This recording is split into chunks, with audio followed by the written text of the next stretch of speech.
मातोश्री रमाई यांच्या जयंतीनिमित्त जीएम सामाजिक संस्थेतर्फे अभिवादन करण्यात आलं। यावेळी संस्थेच्या पदाधिकारी आणि सदस्यांची मोठ्या संख्येने उपस्थिती होती। माता रमाई यांच्या जयंतीनिमित्त बॉबी ग्रुपच्या वतीनं रंगावलीची मनमोहक आणि आकर्षक सजावट करण्यात आली होती। मातोश्री रमाई यांच्या जयंतीनिमित्त सोलापूर शहर काँग्रेसच्या वतीनं अभिवादनपर कार्यक्रमाचं आयोजन करण्यात आलं होतं। संविधानिक निकालाचा विजय झाला अशी प्रतिक्रिया राष्ट्रवादीचे शहर जिल्हाध्यक्ष संतोष पवार यांनी व्यक्त केली आहे।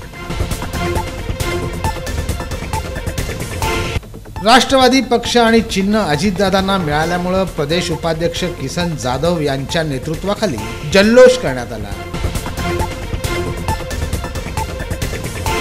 राष्ट्रवादी शरद पवार गटातर्फे इलेक्शन कमिशनच्या विरोधात जोरदार नारेबाजी आणि घोषणाबाजी करून केंद्र सरकारचा तीव्र धिक्कार नोंदवण्यात आला। राष्ट्रवादीचे प्रदेशाध्यक्ष जयंत पाटील यांच्या मान्यतेनं शहर आणि जिल्ह्यासाठी नूतन कार्यकारिणीची घोषणा करण्यात आली आहे। राष्ट्रवादी विद्यार्थी काँग्रेसच्या शहर कार्याध्यक्षपदी दत्ता वाघमोडे यांची निवड करण्यात आली आहे। 16 तारखेच्या देशव्यापी औद्योगिक बंदमध्ये सोलापुरातील हजारो कामगार सहभागी होतील असं प्रतिपादन कामगार नेते नरसय्या आडम मास्तर यांनी केलं आहे। शिवजयंतीच्या पार्श्वभूमीवर विष्णू मिल चाळ येथील जय महाराष्ट्र तरुण मंडळातर्फे लेझिमचा कसून सराव करण्यात येत आहे। सोलापुरात दिनांक 10 ते 12 फेब्रुवारी या कालावधीमध्ये शिवगर्जना या महानाट्याचं आयोजन करण्यात येणार आहे अशी माहिती जिल्हाधिकारी कुमार आशीर्वाद यांनी दिली आहे।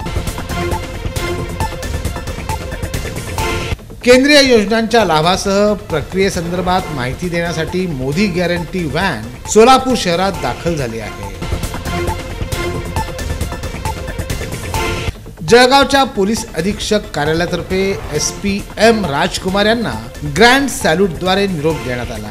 नुकतीच त्यांनी सोलापूरच्या पोलीस आयुक्त पदाची सूत्र स्वीकारली आहे।